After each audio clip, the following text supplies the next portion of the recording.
Hello. How you doing? Good, Joe. How are you, man? Good, good, good.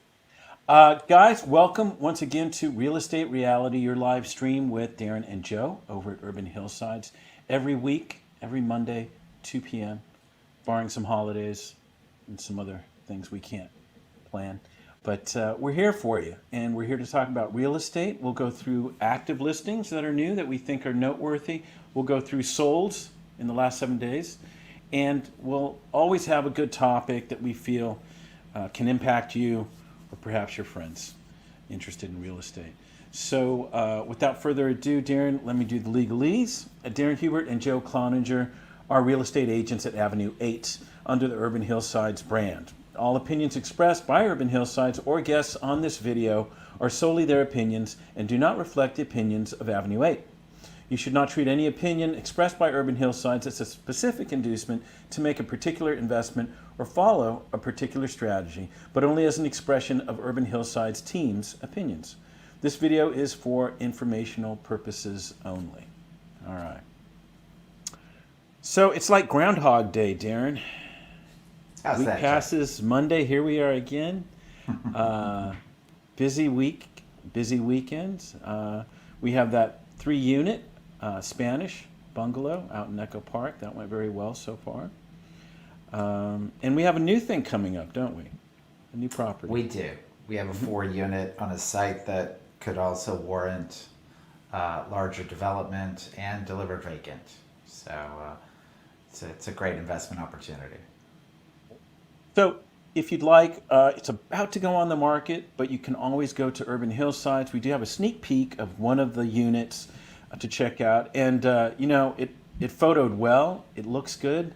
And it not only photoed well, it's a really good condition property, wouldn't you say, Darren? Sure. It's been upgraded over the last, my understanding, the last 10 to 15 years. And it shows well. It rents well. And it's in a fantastic location. Yeah. Yeah. Okay, so look for that. We will have opens on Thursday, 11 to 2, and then Sunday, 2 to 5. And that'll be again for the 4-unit in Echo Park. All right, so the topic, Darren, you want to start it off? Sure. And I will send out the link for it. Go ahead.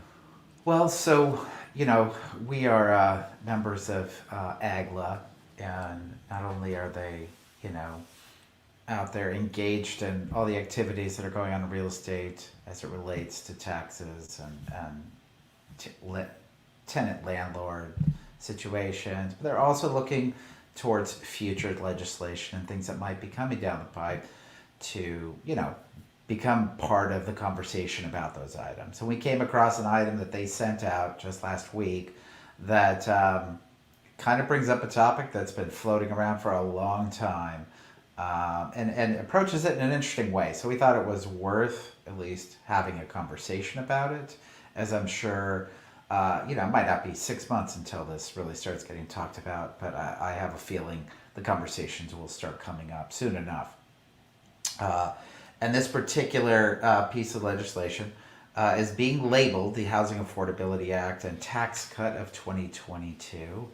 It's got two main tax-related components that both give a tax benefit to, I would say, average to above average owner-occupant property, but then adds an additional tax to anything above $4 million in value.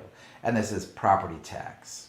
It has a third component that we're not going to go into too much, but it also talks about trying to make affordable housing more, streamline the process and make it more efficient to help get more affordable houses built.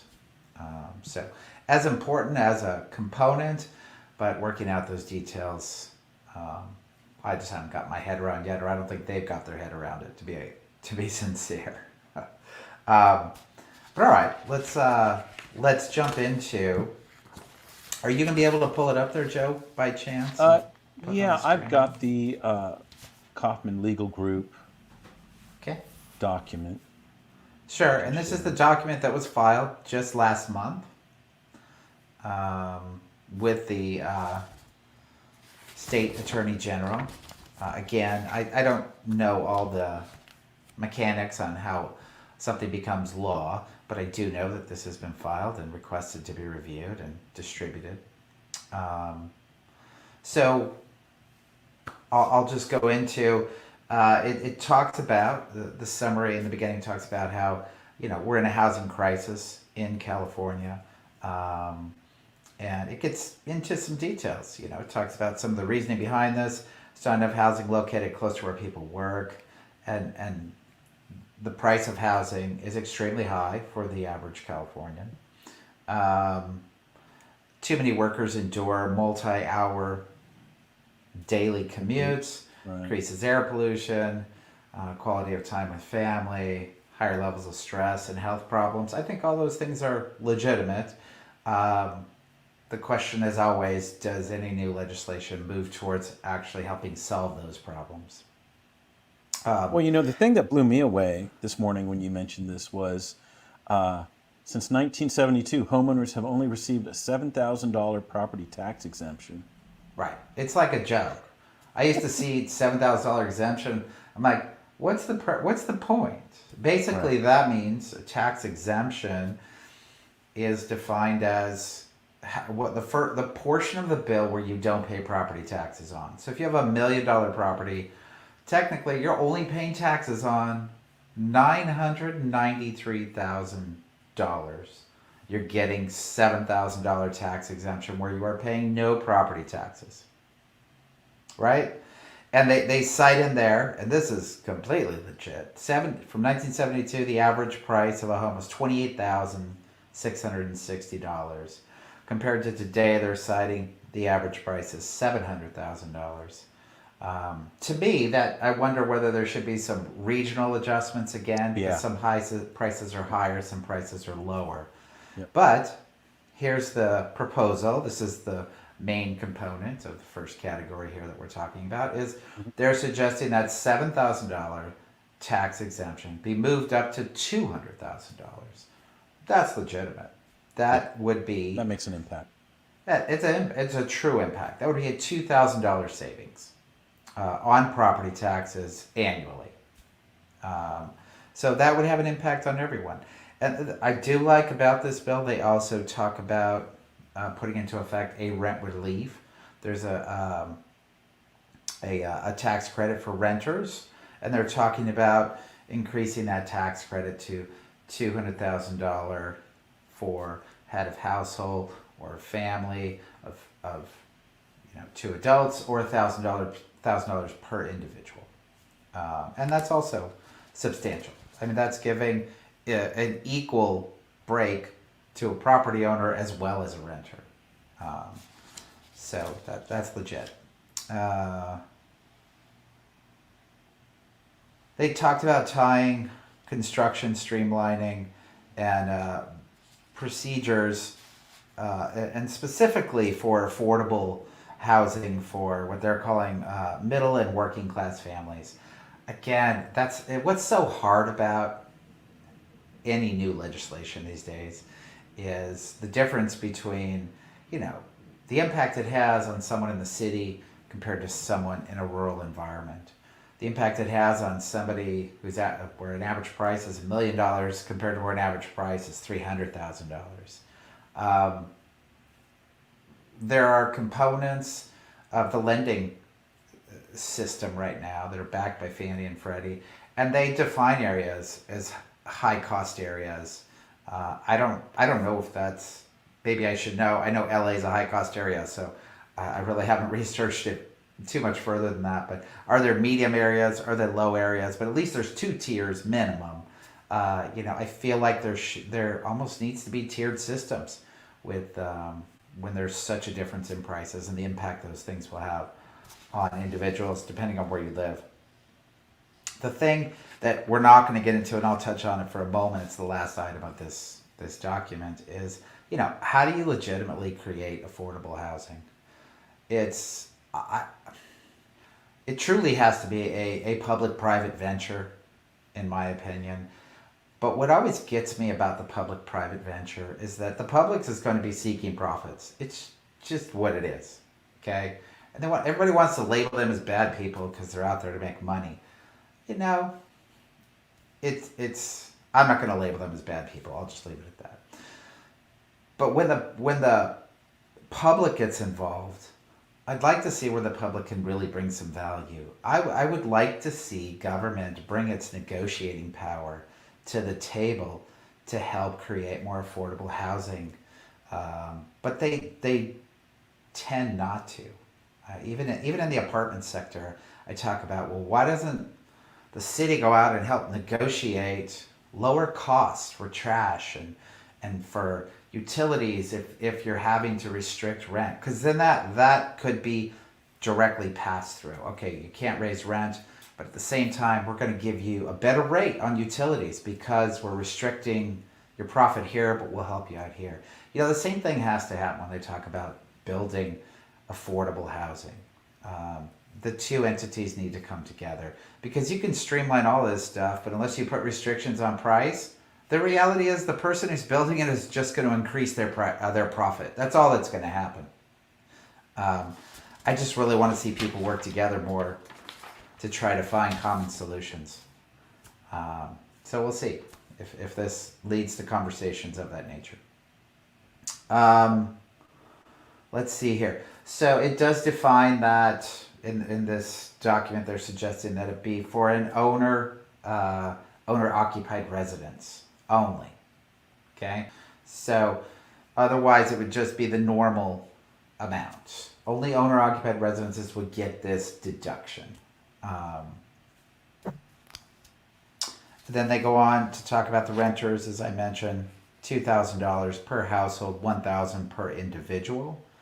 I like this.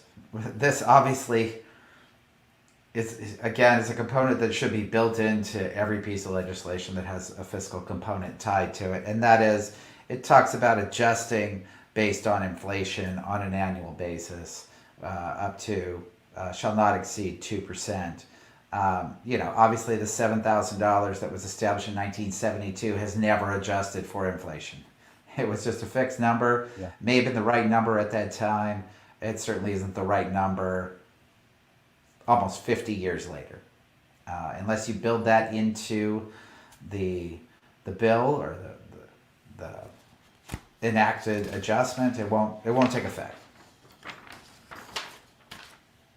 This all seems very practical, right? Like you said. So, I don't know how long. I don't know how $7,000 exemption lasted so long. Right, it's true, but as soon as they're talking about less tax, of course, now here's the part where they're talking about more tax to offset that. Right, it should have been inflationary when they first established this. I agree, Joe.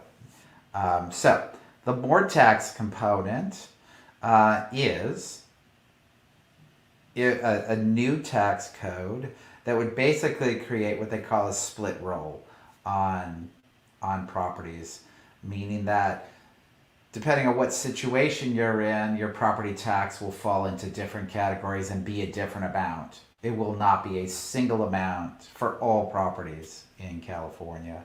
And that is this. So for covered properties with full cash value of $5 million or more, an annual surcharge imposed at an applied surcharge level equal to 1.2%.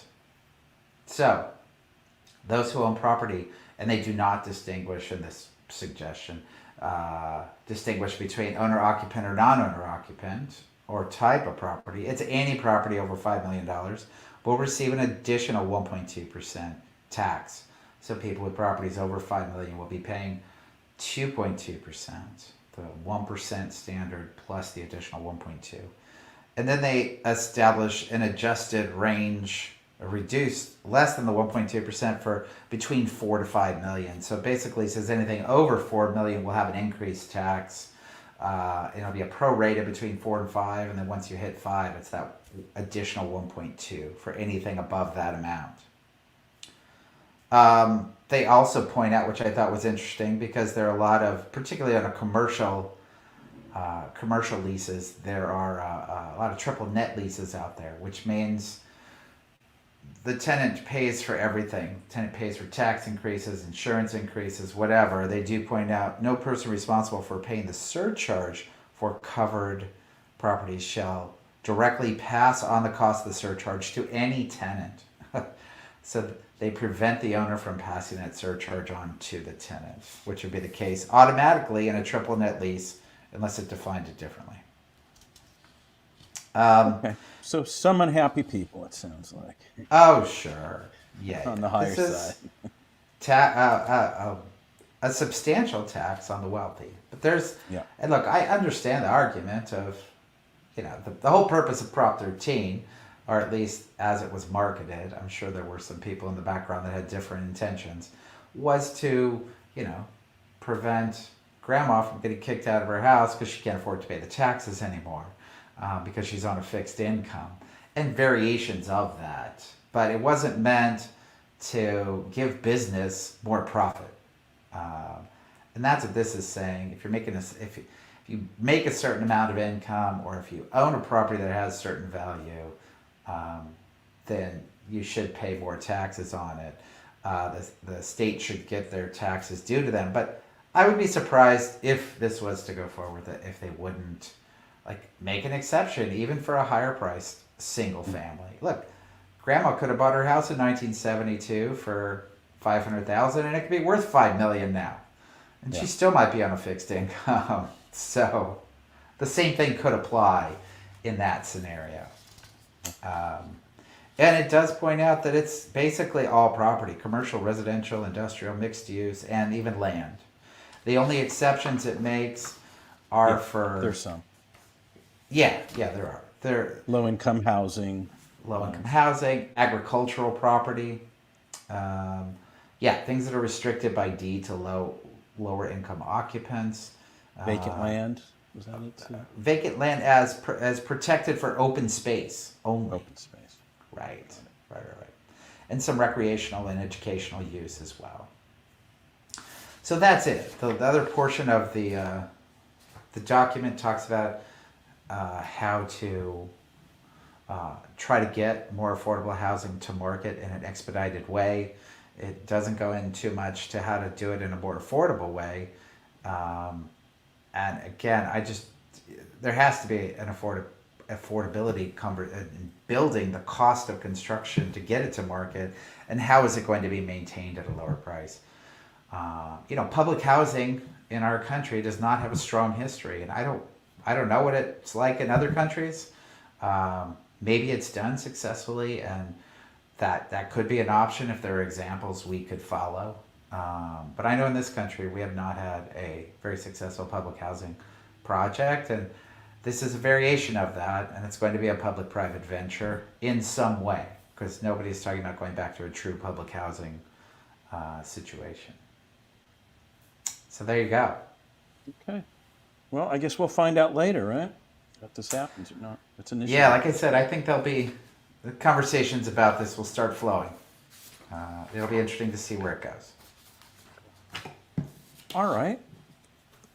Done with that. We will move to solds, and we call them seller wins or buyer wins, and sometimes both wins. So let's remain hopeful. Let's start with, 3210 Effie Street. So this listed at $1,679,000, and it finished at a sold price $2,028,000. So an increase of $349,000. So let's take a look. 3210, and fairly even on the numbers this week, right, Darren? I think it was 40 here for solds versus 44 actives. Yeah, very even. It's an equal So that week. was good to see. We haven't had an equal week in a while. Yeah. I think we'll start seeing fewer properties coming to market. It's just that time of year. Mm-hmm. Okay, let's take a look at this. So 3210 Effie Street, this is 90026. So Silver Lake, 3 bedroom, 2 bath, 1,510 square feet of living space, Again, sold at $2,028,000 on a 7,000 square foot lot. 10 days on the market, and let's see, it started at $1,679,000. Originally built 1959. You can see it's been thoroughly gone over and updated. This is brought to us by Steve Clark. How you doing, Steve? Congrats. And on the buying side, the Sereno family, Eileen, Laura, and George. Yeah, like you said, Joe, well presented. Property looks very nice. It's got some views. It's got a nice courtyard opening in the center. I love courtyard properties. Yeah, makes sense. Great neighborhood. Yeah. Okay. Easy to see that one. Next, we're going to 4560 Round Top. So let's go there. 560 Round Top. Okay, so the story here is listed at $1,095,000 and finished out at a sold price of $1,425,000 for an increase of $330,000. Take a look.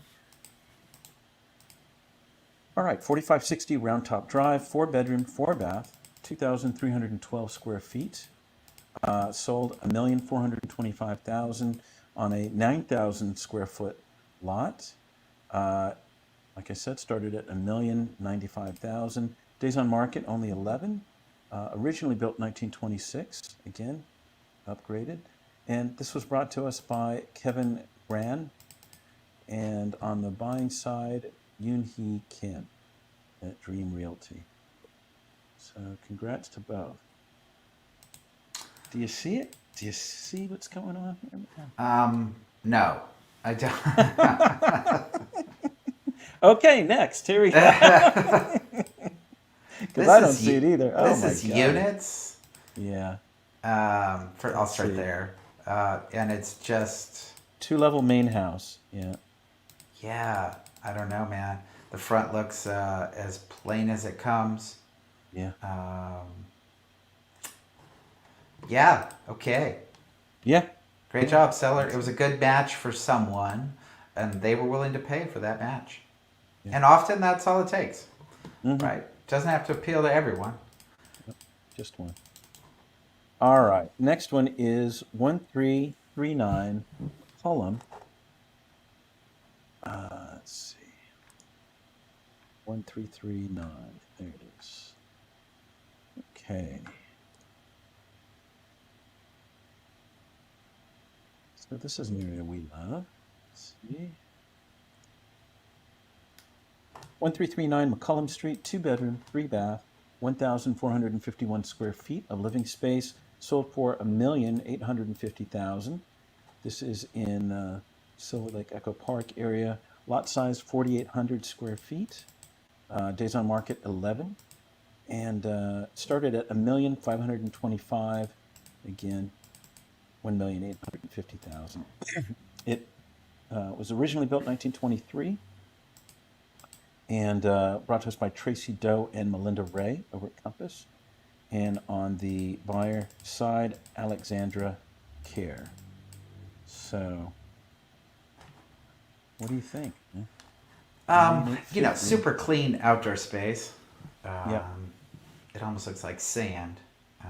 Just so well groomed. It's probably DG out there. Yeah. So extra outdoor space is always fantastic. And adds a lot of value if it flows well from inside to outside. I'm thinking of a comment a client of ours, a potential listing, made about why do you want everything to be white in the entire house? The last 3 properties which sold way over list price, the 3 seller wins, are white on white. Every single one. It's just all. It's pretty simple. A white space, and it just all feels bigger. It all feels simplified. Yeah. Even with the furniture put inside and the pops of color that come from that furniture, it just feels streamlined. Yeah. um, Yeah. and it works. So Yeah. It's yeah, beautiful what I they mean it's do. a great street. Mm-hmm. Interesting pocket of Silver Lake. One of the only kind of grid-like areas. It's more rolling hills and Yeah. a lot of parallel streets. And but I yeah, mean, I would say that green is not necessarily fashionable, but it's no, not it's horrible. not. It's not 1980s, 1990s colors. Right. So that's really what hurts stucco properties is when they're that peach, pink, orange, those lighter tones of those shades are just they look dated just because of the color. Okay, well, let's go on to the next one. 4237 Caledonia Way. List price 995,000. Finished at 1,317,000 for a 322,000 increase over that list. Let's see here. 4237. Okay. So this is Glassell Park. Yeah, so unlike that property where he couldn't figure out why it jumped so much, um, you just look at this one. It's the Yeah. front yard is beautiful. I mean, Yeah. it's got great curb Four, appeal. yeah. 2 bedroom, 1 bath, 1,210 square feet. 1,317,000. It has a 6,300 square foot lot. Started again at 995,000. Days on market 9 days. Original build was 1957. You definitely see some of that. And let's see, brought to us by Garrett McKechnie and Mia Capana, both at Sotheby's. And on the buying side, Tristan Fong, Ryan Sipek, and Stephanie Younger from Westchester. Wow. Shows well. I mean, not everything's updated, but it's got a very good mid-century vibe, and often people don't want everything updated. So, Right. it's great. Not a surprise here. Okay.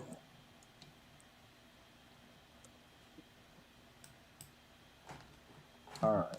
And on the buyer win side, 1272 El Paso. Let's take a look. 1272 El Paso. All right.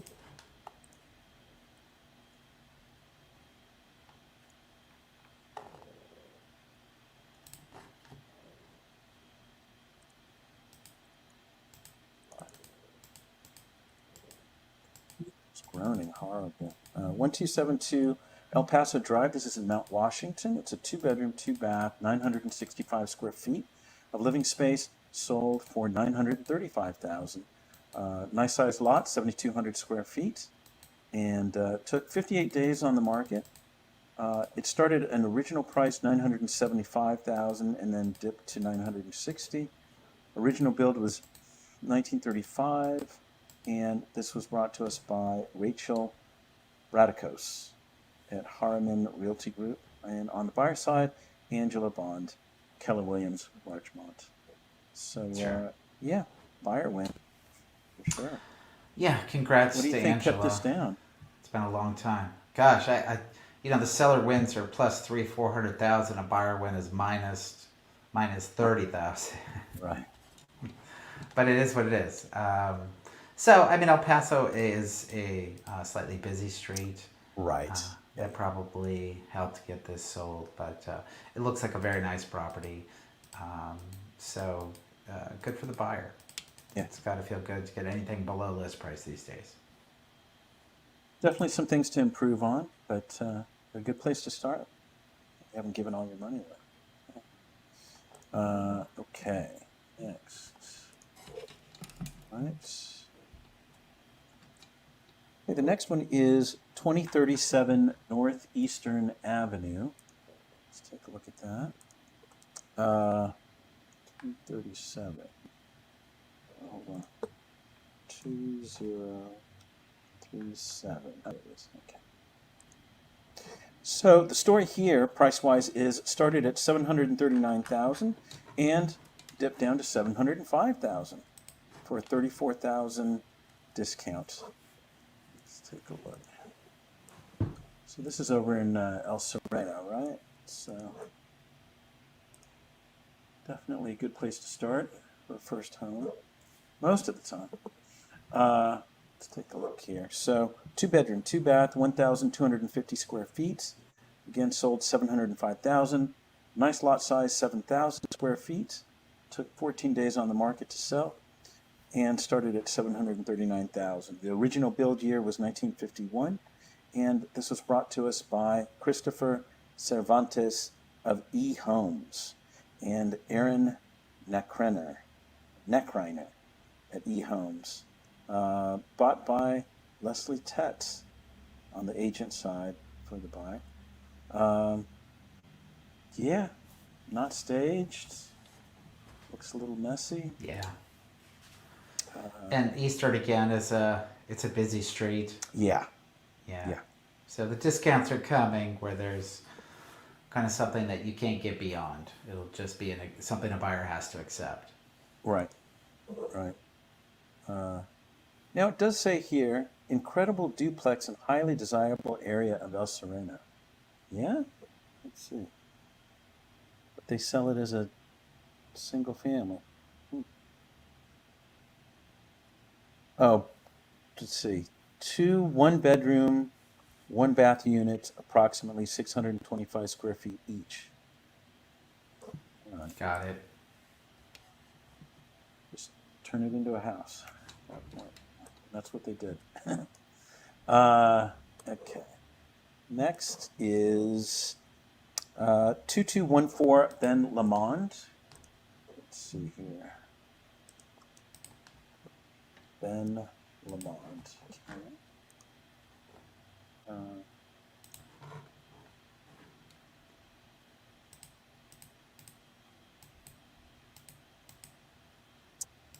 Three-bedroom, 3-bath. This is in Los Feliz.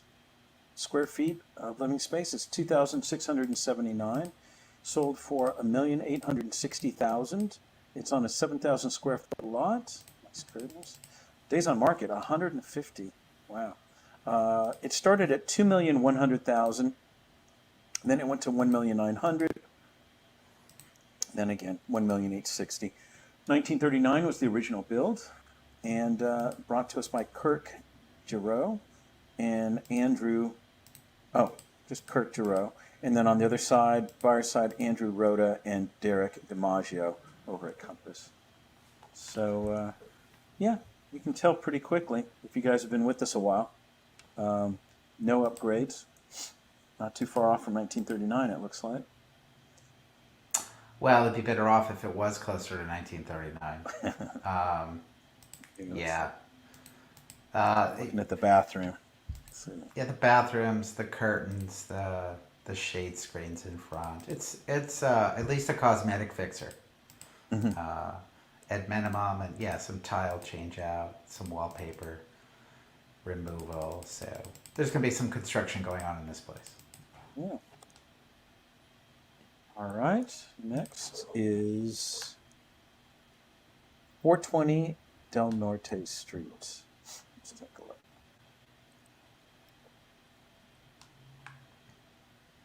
Let's see. 420. The story here is 930,000 list price, finished at 820,000 sold price, for a whopping 110,000 discount. Let's see.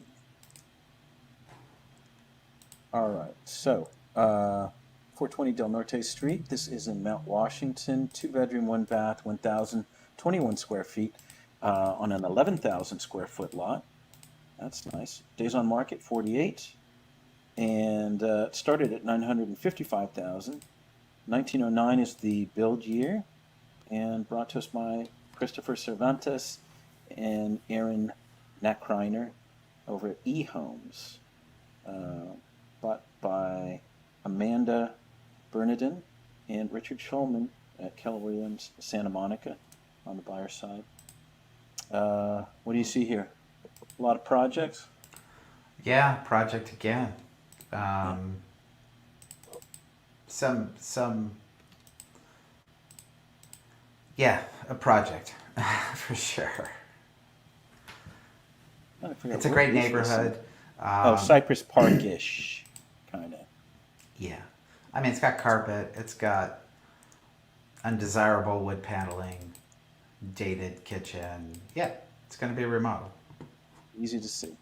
All right. Okay. Well, let's get to some exciting stuff. Some actives in the last 7 days. Okay.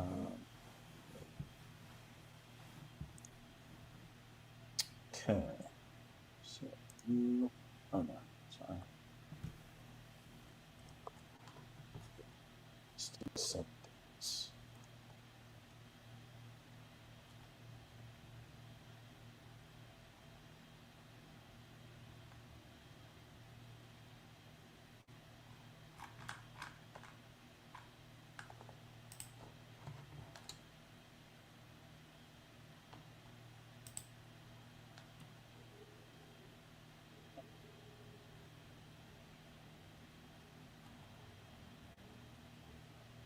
You hear that? How bad is that? What's that, Joe? Ah, that's good you can't hear it. No, my computer is really noisy. Yeah, I don't hear it. Uh,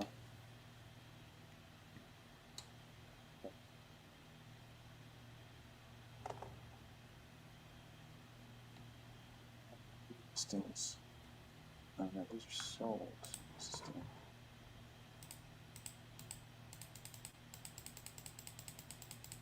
Listings 7 days.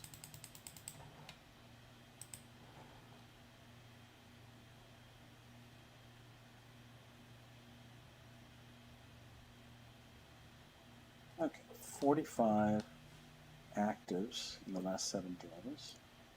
Darren, what do you see in our neck of the woods? Echo Park. I like the 2135 Kenilworth. Oh yeah. It's a great neighborhood. It's well priced.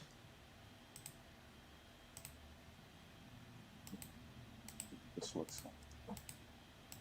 Okay, yeah, 2135 Kenilworth. This is Silver Lake, 3-bedroom, 2-bath, 1,224 square feet of living space, 6,500 square feet of lot, and it's listed at $1,450,000. Days on market, it's been out 3 days, and originally 1953 was its build year. Brought to us by Karen Lower over at Compass. So, small house, but certainly in the right area. Yeah, A lot of people. I think it's priced well for the area. Yeah. Huh. Not much of a backyard, but that's okay, because you're on Kenilworth. Okay. All right. About 1826 Fair Park.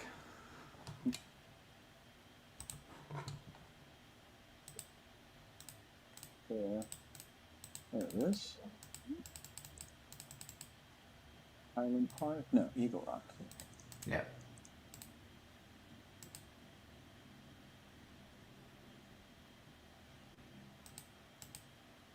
Nice Spanish, 1826 Fair Park Avenue, 2-bedroom, 1-bath, 946 square feet, listed at $849,000. 4,000 square foot lot, open 10/12. That's tomorrow between 11 to 2. Wow, look at that table. Interesting. Days on market 5, and originally built 1924. Brought to us by Kristen Fox at Compass. So, Yeah, it looks like it has a converted garage as well with a kitchen in there. It's well done, very well priced, and again, in a nice pocket in Eagle Rock. yeah. Yeah, that is a nice little conversion. You know who I was thinking of was Emily and David.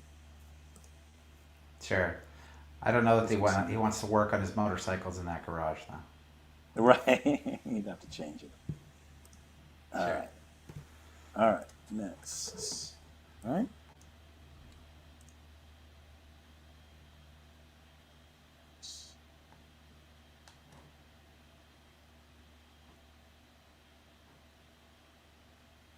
How about 4866 Hartwick Street?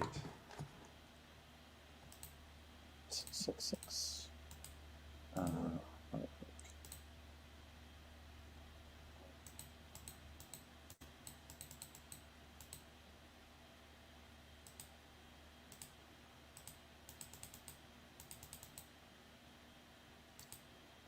So this is a 4-bedroom, 3-bath. It's Eagle Rock, 1,299,000 list price. It's on an 8,000 square foot lot, and the opens are tomorrow between 11 to 2, and then 10:14. That's Thursday, 5 to 7 for a twilight open. Days on market 4, and let's see, originally built in 1952. Looks like it's got a beautiful view. Deirdre, Solomon, and Shannon Reed are representing, and that's Keller Williams Los Feliz. Yeah, they're going to hit a home run with this one. It's big. It's in a nice area again, and the indoor-outdoor flow is amazing. The upstairs deck is huge. The downstairs deck is double the size or triple of the upstairs, and the indoor space on the downstairs level flows out to that space just in a great way. It's a great house. I could see this being on our seller wins and going up a couple $100,000. Yeah, yep, I think you're right. Okay. Nice. Next, let's see.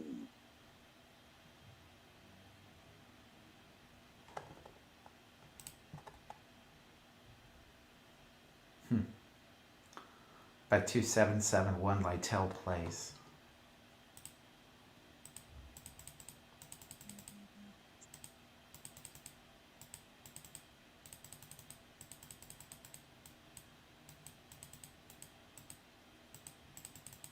So, yeah, 2, oops.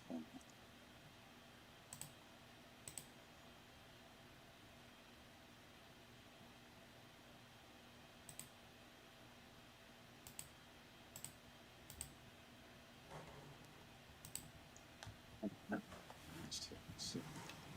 Hotel.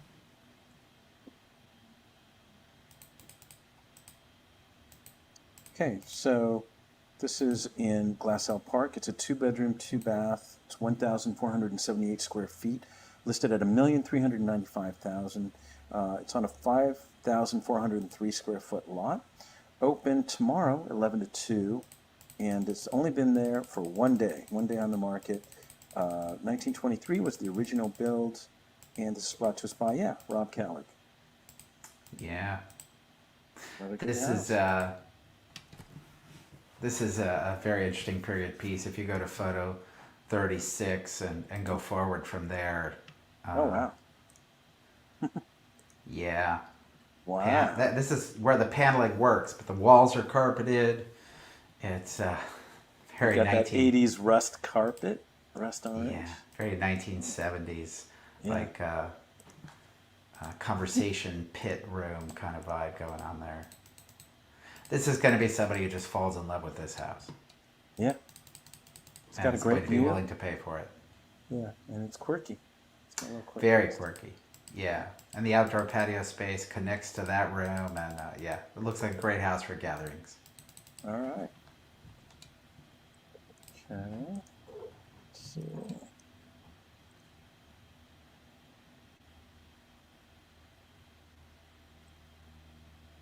Let's do 3416 Dorchester. It's a great price. 6. Right.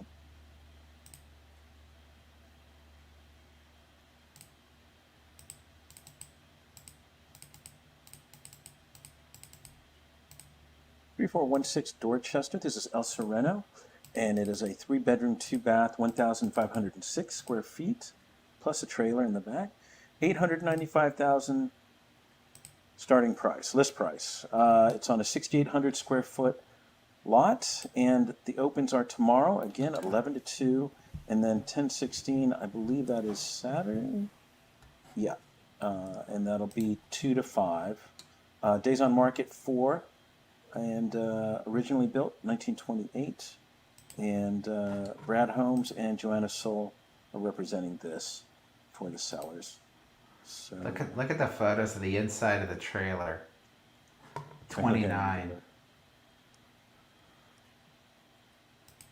Oh wow, that's a lot of great room. I wonder if it even moves, or they just use the shell. Yeah, I'm guessing it doesn't. It might, but that's my guess. Wow. That's some good space. That's awesome.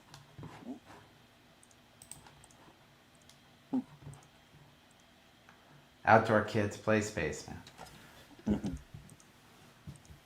Well, bright, airy, very, very open. Okay.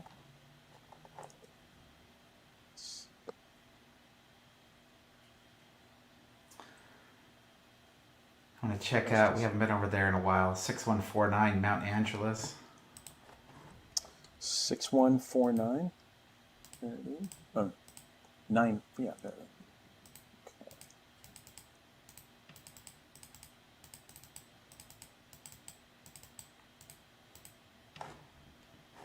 So this is in Highland Park. It's a 2-bedroom, 1-bath, 1,441 square feet of living space, listed at $1,175,000. Small lot, 2,765. Days on market, only 1. And originally built 1924. Danica Patton at EXP Realty is the listing agent. So, what do you think? A little high? It's interesting. Yeah. It's multi-leveled, which always makes a space feel smaller, unfortunately. And if you get to the floor plan, it's reasonably compartmentalized. Yeah. It's probably that bonus space that might kick it over the top for the right buyer. Okay. Good location That's and a nice. very It's above the street. That's nice Yeah. to see. yeah. Nice neighborhood. Mount Angeles is a great pocket. Yeah. Okay. Well, we'll find out. I think that's all I got, man. I wanted to see this thing on Murray Circle just because I like that street. Oh, where is it? 1579 Murray Circle. Ooh, I've got good taste. 1579 Murray Circle, Silver Lake Echo Park area, 5-bedroom, 5-bath, 4,200 square feet of living space. Wow. For $3,495,000. It's on a 5,000 square foot lot. And yeah, very vertical as well, it sounds like. Days on market, 6.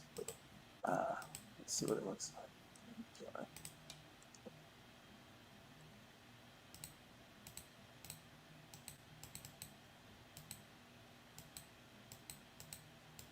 Yeah, I don't remember this on Murray Circle. Let's see.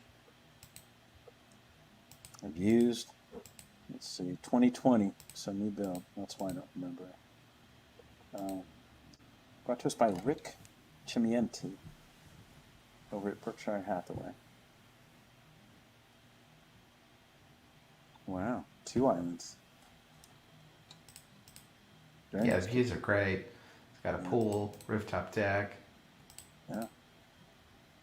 This is up there in kind of record price territory, wouldn't you say? Or It's near the top.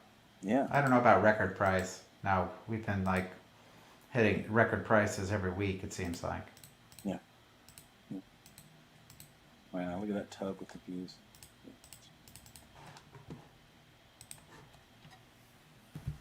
Okay. Well, great. There you go. Of course, if any of you would like to see these places, I'm more than happy to help out and show it to you. Darren, any parting shots? Anything? Oh, we've got a comment. Claudia Troy. I think we've She says just... fax machine. What's that? I guess Claudia saw a fax machine in one of the pictures. Ah! That's funny. Claudia, yes, I'm going to mention again our 3 units, 3 detached units on one lot in Echo Park. Offers due tomorrow at noon.